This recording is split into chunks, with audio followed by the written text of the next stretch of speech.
여러분 반갑습니다. 오늘 강성률 철학TV 제70강은 흰 말은 말이 아니다. 명가 5번째로서 공손용 이야기가 되겠는데요. 여기가 이제 공손용이라고 하는 철학자 사진이고 흰 말을 끌고 국경을 넘어가는 그런 장면입니다. 자, 공손용에 대해서 알아보고 왜 백마, 흰 말은 말이 아니라고 하는가? 이런 이제 일종의 궤변인데요. 이 추엔이란 사람이 이제 그러한 공손용 철학에 대해서 비판을 가합니다. 그리고 이제 오늘 알아볼 두 번째 이야기가 단단하고도 하얀 돌, 견백석 이야기인데요. 그리고 이제 명가의 다른 궤변들에 대해서 좀 더 알아보도록 그렇게 하겠습니다. 자, 어느 날 공손용이 국경을 통과할 때 수비대가 말은 통행이 금지되어 있습니다. 이렇게 하면서 이제 앞을 가로막자 공손용은 나의 말은 희다. 그리고 흰 말은 말이 아니다. 고 대답하고 그대로 국경을 넘어가 버렸다는 겁니다. 이것이 이제 백마비마론이라고 하는데요. 왜 백마는 말이 아닐까요? 말이라고 하는 것은 어떤 형체, 모양을 가리키는 거고 희다고 하는 것은 빛깔을 가리킵니다. 그런데 백마라고 하는 것은 어떤 모양 위에 색깔을 덧칠한 거기 때문에 어떻든 원래의 모양인 말과는 다른 거죠. 말이라고 했을 때는 존재하는 말의 전체를 가리키는 반면에 백마라고 했을 때는 전체 가운데 일부분을 가리킨다는 겁니다. 전체 말 중에서 백마는 일부라는 거죠. 그 논리상 부분은 전체와 같지 않다. 이것이 분명하기 때문에 백마라고 하는 것은 순수한 의미의 말과는 다르다. 쉽게 말하면 그냥 말과 하얀 말은 그 뜻이 다르다는 겁니다. 이렇게 보았을 때 해시라는 철학자가 다름 속에서 같음을 찾은 데 대하여 공손용은 같음 속에서 다름을 구했다. 이렇게 말씀드릴 수가 있습니다. 다시 말씀드리면 해시는 우리 마음속에 공간과 시간상의 차별이 생기는 까닭은 우리 관념 그 자체에 차별이 있기 때문인데 우리는 관념상으로 같음과 다름을 구별하고자 하는 경향이 있어서 그렇다는 겁니다. 그렇기 때문에 우리는 마음속에 있는 관념상의 차별을 쳐부셔야 한다. 그런 얘기입니다. 하지만 우리가 다름도 인정을 해야 되는데요. 이걸 정리해 말씀드리면은 같음 속에 다름이 있고 다름 속에 같음이 있을 수 있다는 겁니다. 같은 나뭇잎이라 할지라도 완전히 똑같은 두 개의 잎사귀는 있을 수가 없죠.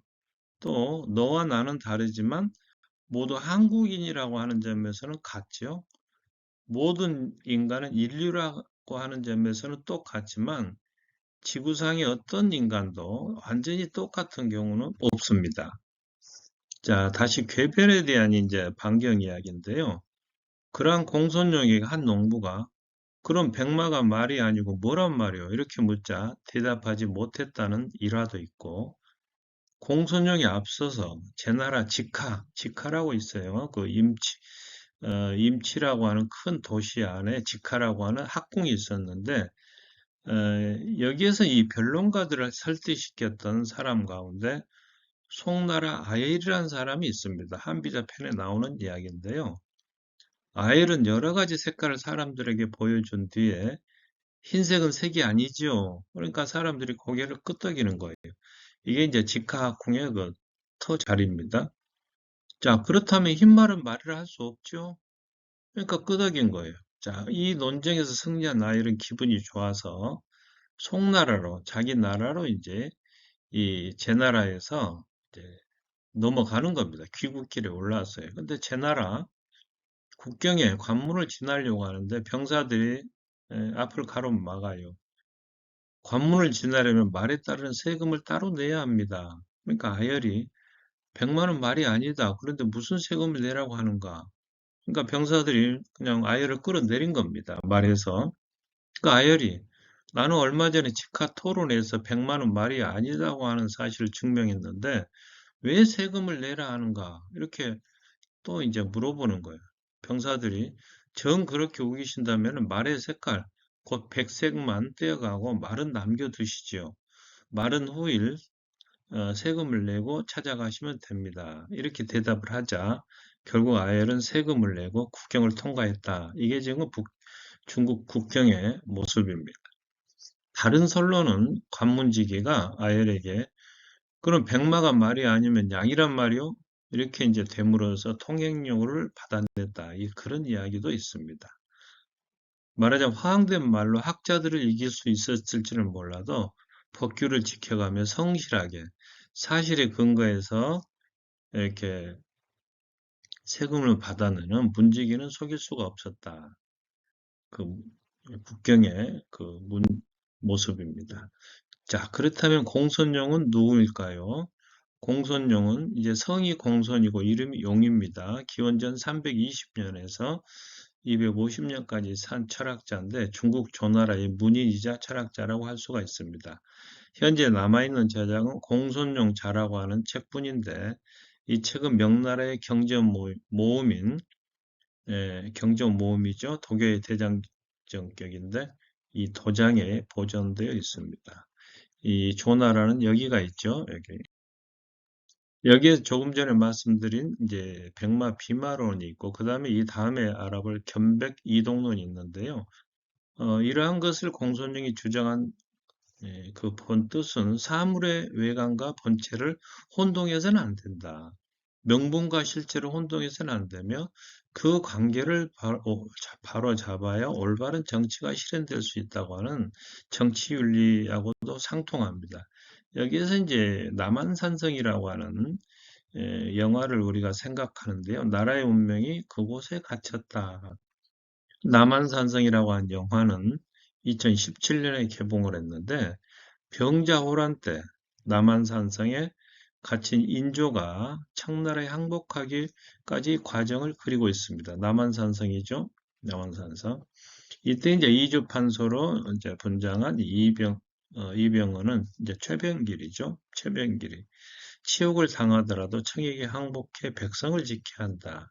현실론에 근거한 주장을 폈고 예주판서인 김상은 청에 끝까지 맞서 싸워야 한다. 이렇게 주장을 편 겁니다. 그래서 이처럼 주화파와 척화파의 대립 속에서 번민하던 임금의 모습과 신하 그리고 백성들의 모습이 조명되어 있습니다. 자, 그러한 공손령에 대해서 추연이라는 사람이 이렇게 비판하고 나섰는데요. 그렇다면 추연이 누굴까요? 전국시대 이제 제나라 사람입니다. 제나라 여기가 있죠. 음양가의 대표자로서 미신적이고 주술적이고 신비적 사상이 강한 제나라에서 음양오행 사상을 구축했던 월화수목금토 이게 다 음양오행설에서 나온 거 아니겠습니까? 그런 이제 사상가로서 원래는 이제 소왕의 아들이었는데 해왕이 추현을 옥에 가두자 추현이 하늘에 통곡하는 순간에 5월인데도 불구하고 서리가 내렸다고 하는 그런 약간 신비적인 인물입니다.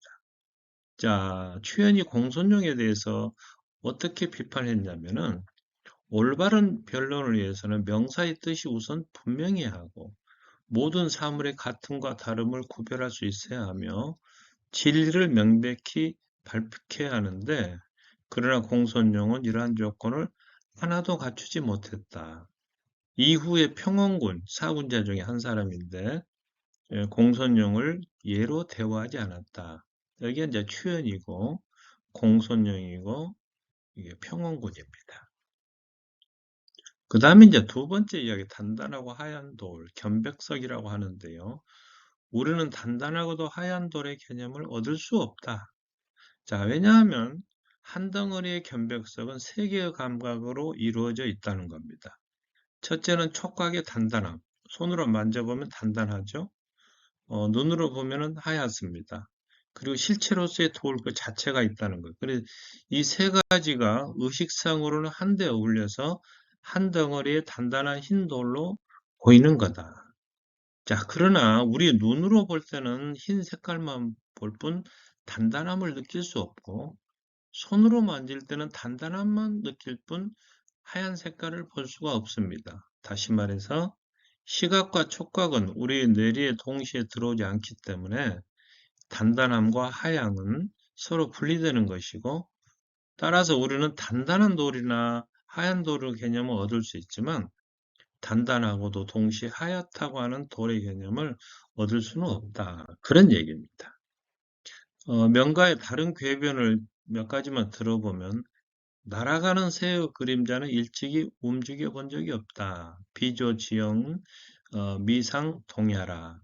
자, 그 이유가 뭘까요? 공중을 날아가는 새가 그림자를 들이울 때 매우 짧은 순간에 이걸 포착하면 그 그림자는 정지인 걸로 보입니다. 정지 있는 걸로. 우리가 고속 카메라로 피사체를 촬영해서 10만 분지 1, 100만 분지 1초로 짧게 촬영하면은 정지된 모습으로 보이는 것처럼, 그리고 그 다음 순간도 마찬가지고 그 다음 순간도 마찬가지고, 그래서 모든 그림자는 결국에 정지되어 있는데 그것이 우리 눈의 착각으로 해서 움직이는 것으로 보인다. 그런 얘기입니다. 그래서 전체를 이어봐도 이것은 결국에 움직이지 않는 그림자에 지나지 않는다. 그런 얘기고, 그 다음에 이제 두 번째는 한자되는 나무 토막을 날마다 절반씩 잘라나간다고 했을 때 평생 만세토록 잘라도 자르지 못한다.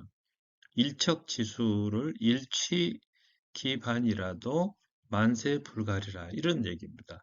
자, 왜냐하면 맨 처음에 나무 토막의 절반을 잘랐다고 하면 그 다음에는 절반의 절반을 잘라야 되고 다음에는 절반의 절반의 절반을 잘라야 되는데, 이런 식으로 진행해 나가면 아무리 작아질지라도 절반은 있게 마련이고 그 진행은 무한대로까지 이어진다. 그런 얘기입니다. 자, 오늘 강의를 정리해 드리도록 하겠습니다.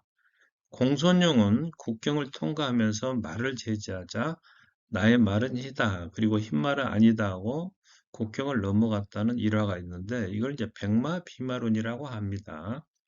왜 흰말은 말이 아닐까요? 백마란 어떤 모양의 색칠을 덧칠한 것이고 따라서 그것은 원래의 말과는 다르다. 거기에 대해서 이제 추연이 공손령을 비판한 내용을 말씀드렸고, 두 번째 이제 견백석, 단단하고도 하얀 돌이 나오는데요. 이 견백석은 세 개의 감각으로 이루어져 있는데 눈으로 볼 때는 하얀 색깔만 보고 손으로 만질 때는 단단함만 느끼고, 따라서 단단하고도 하얀 돌은 그 개념을 우리가 동시에 얻을 수는 없다. 그런 얘기입니다.